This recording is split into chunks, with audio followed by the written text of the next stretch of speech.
मध्य प्रदेश के एक छोटे से गांव में एक पुरानी हवेली थी, जिसे लोग चंद्रावती हवेली के नाम से जानते थे। यह हवेली सालों से वीरान पड़ी थी और इसके बारे में कई भूतिया कहानियां प्रचलित थीं। गांव के बुजुर्गों का कहना था कि इस हवेली में एक चुड़ैल की आत्मा भटकती है, जो रात को अपनी मौजूदगी का एहसास दिलाती है। एक रात चार दोस्तों रहित, जो एक पत्रकार था, कविता, एक लेखक मनीष, एक फोटोग्राफर और प्रिया, एक इतिहासकार ने इस हवेली के रहस्य को सुलझाने का निश्चय किया।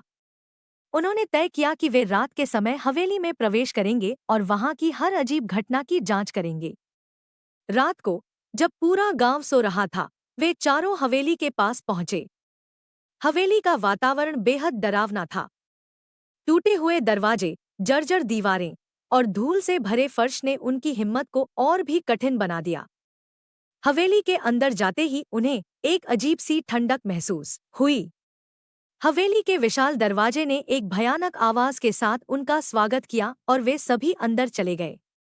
हवेली के अंदर चारों ने अपने अपने उपकरण निकाले। मनीष ने कैमरे से तस्वीरें लेना शुरू किया, प्रिया ने इतिहास से जुड़े दस्तावेज खंगालने शुरू किए, कविता ने नोट्स लेना शुरू किया और रोहित ने अपने रिकॉर्डर को चालू किया। हवेली के अंदर चलते हुए उन्हें हर कोने में अजीब अजीब आवाजें सुनाई देने लगी। कभी किसी के कदमों की आवाज, तो कभी किसी के रोने की। जैसे ही वे हवेली के पुराने पुस्तकालय में पहुंचे, उन्हें एक पुराना और धूल भरा किताबों का ढेर मिला। प्रिया ने एक किताब उठाई और उसमें हवेली के इतिहास के बारे में पढ़ना शुरू किया। किताब के अनुसार हवेली में एक समय पर चंद्रावती नाम की एक महिला रहती थी, जो एक महान तांत्रिक थी। उसकी मौत के बाद से ही उसकी आत्मा हवेली में भटक रही थी और वह शांति पाने की कोशिश कर रही थी। प्रिया ने किताब में पढ़ा कि चंद्रावती ने एक प्राचीन अनुष्ठान किया था, जिसे अधूरा छोड़ दिया गया था। यही कारण था कि उसकी आत्मा को शांति नहीं मिल पाई थी।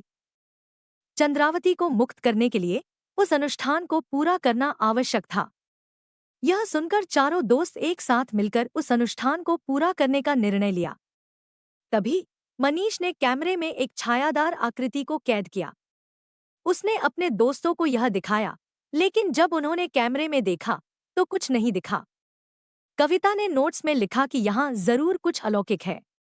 रोहित ने अपने रिकॉर्डर पर ध्यान दिया और उसे कुछ फुसफुसाहटें सुनाई दी, मुझे मुक्त करो, मुझे मुक्त करो। चारों दोस्तों ने मिलकर तहखाने में जाने का निर्णय लिया, जहां उन्हें लगा कि चंद्रावती की आत्मा हो सकती है। तहखाने में घुसते ही उन्हें एक पुराना ताबूत मिला, जिस पर अजीबोगरीब निशान बने हुए थे। ताबूत के पास ही एक प्राचीन दीपक रखा हुआ था। रोहित ने दीपक को जलाने की कोशिश की और जैसे ही दीपक जला, ताबूत का ढक्कन हिलने लगा। तहखाने में एक बड़ा हॉल था, जिसमें चारों को एक अनोखी ऊर्जा महसूस हुई। हॉल के चारों ओर दीवारों पर चंद्रावती के जीवन से संबंधित चित्र बने हुए थे। एक चित्र में चंद्रावती एक अनुष्ठान करती दिखाई दे रही थी, जिसमें वही दीपक और ताबूत दिख रहा था। इस चित्र से उन्हें अनुष्ठान को पूरा करने का तरीका समझ में आया। अचानक ताबूत का ढक्कन खुल गया और एक तेज रोशनी कमरे में फैल गई। चंद्रावती की आत्मा ताबूत से प्रकट हुई और उसने कहा, मैं सालों से यहाँ फंसी हुई हूँ, मुझे मुक्ति चाहिए।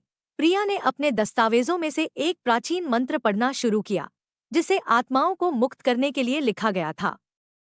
चंद्रावती ने दोस्तों से कहा कि यह मंत्र अनुष्ठान का अंतिम हिस्सा है और इसे पूरा करने के लिए सभी को एक साथ मंत्र पढ़ना होगा। जैसे ही मंत्र पूरा हुआ, चंद्रावती की आत्मा ने चारों को धन्यवाद दिया और कहा, आपने मुझे मुक्त कर दिया, अब मैं शांति से जा सकती हूँ।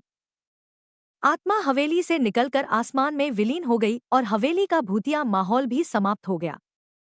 हवेली की दीवारों पर बने चित्र धीरे धीरे धुंधले हो गए और अंत में गायब हो गए।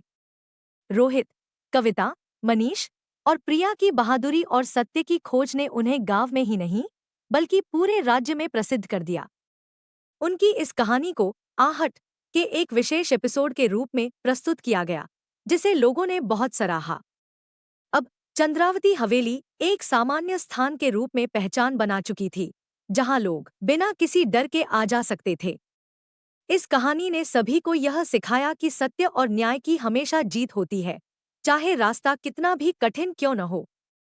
चारों दोस्तों की साहसिक यात्रा ने सभी को यह प्रेरणा दी कि वे भी अपने जीवन में सत्य और न्याय के लिए खड़े हों और अपने डर पर विजय प्राप्त करें। चंद्रावती हवेली की कहानी अब न केवल एक भूतिया घटना के रूप में, बल्कि साहस, दोस्ती और सच्चाई की विजय के प्रतीक के रूप में जानी जाती है।